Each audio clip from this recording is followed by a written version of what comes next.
पाहत होतोय, श्वसनाचे आजार वाढले, टीबी सारखे रोग होत आहेत, त्वचेचे आजार होत आहेत. सभापती महोदय, यात जे काही त्या ठिकाणी श्वान असतात त्यांच्या अंगावर एक केस शिल्लक राहत नाही. कुत्रा आज मरतं का उद्या मरतं, अशा प्रकारचं चित्र तयार झालंय. यातून या विषयाचं गांभीर्य सभापती महोदय समजून घेतलं पाहिजे.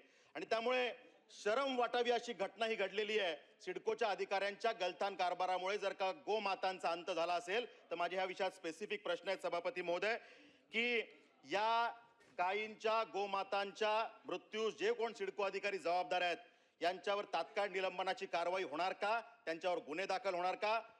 दुसरा प्रश्न, कचरा प्रक्रिया करण्याची जबाबदारी ज्या कंत्राटदारावर दिली आहे की जो योग्य पद्धतीने ती विल्हेवाट लावत नाहीये, तो कचरा अवैध पद्धतीने मोकळ्या जागेत टाकला जातो, या कंत्राटदारावर गुन्हे दाखल होणार का आणि त्याला ब्लॅकलिस्टेड केलं जाणार का?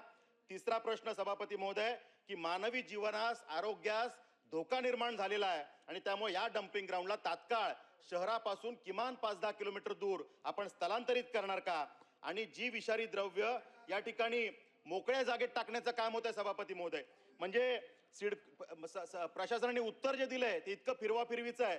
या त्यांनी म्हटलंय की आम्ही कचऱ्याची विल्हेवाट लावण्यासाठी विंड्रो पद्धतीचा आणि एरोबिक कंपोस्टिंगचा उपयोग करतो.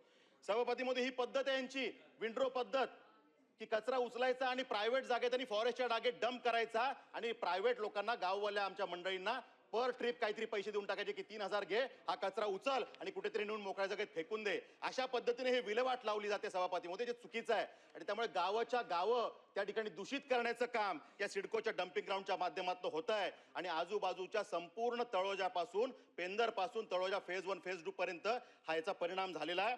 आणि त्यामुळे त्यांनी यात उत्तरात म्हटलंय की आम्हाला या ठिकाणी सर्वसाधारण ह्यामध्ये आमचे जे काही परवानग्या घेऊन आम्ही त्या ठिकाणी केलेला आहे. सभापती महोदय, मंत्री महोदय जे आम्हाला उत्तर देणार आहेत योगायोगाने ते MIDCचेही मंत्री आहेत आणि त्यामुळे MIDCनी आणि MPCBनी ज्या काही परवानग्या सिडकोच्या डम्पिंग ग्राउंडला दिल्या आहेत त्यामध्ये त्यांनी दिलेल्या सगळ्या अटी शर्तींचं उल्लंघन सिडकोनी केलेलं आहे. त्यामुळे मी जो काही विषय मांडला त्या विषयातली कारवाई काय करणार हा प्रश्न, MPCB आणि MIDC यांच्या नियमांचं जे उल्लंघन केलंय तर त्यांच्या क्लॉजेसचं जे उल्लंघन आहे त्यात काही कारवाई करणार हा पण प्रश्न स्पेसिफिक मी विचारतो सभापती. माननीय मंत्री महोदय. सन्मान्य सदस्य विक्रांतजी पाटील साहेबांनी सिडकोच्या संदर्भातली लक्षवेधी या ठिकाणी उपस्थित केलेली आहे. त्यांनी जे जे काही प्रश्न आणि शंका उपस्थित केलेल्या आहेत त्याच्या संदर्भामध्ये विभागीय आयुक्तांच्या अध्यक्षतेखाली एक समिती नेमली जाईल. सविस्तर याच्यामध्ये चौकशी केली जाईल आणि गायींचा जो मृत्यू झालेला आहे तो कशामुळे झाला, MPCBमुळे झाला, सिडकोमुळे झाला की अन्य कुठच्या गोष्टीमुळे झाला किंवा कुठच्या अधिकाऱ्यांमुळे झाला, ही सविस्तर चौकशी आपण करू. तो अहवाल आल्यानंतर त्याच्यावर नक्की कारवाई करू. पण या सगळ्या संदर्भामध्ये एक करत असताना आजच या सभागृहातनं आपण निर्देश देऊ की MPCBनं पुन्हा एकदा सिडकोच्या जवळ असलेली जी काही तळी आहेत त्यांचा सर्व्हे केला पाहिजे, त्याची चौकशी केली पाहिजे. त्या चौकशीनंतर त्या पाण्यामध्ये प्रदूषण का झालं ही देखील माहिती घेतली पाहिजे. त्यांनी एक तो स्वतंत्र अहवाल त्याच्यामध्ये निर्माण करावा.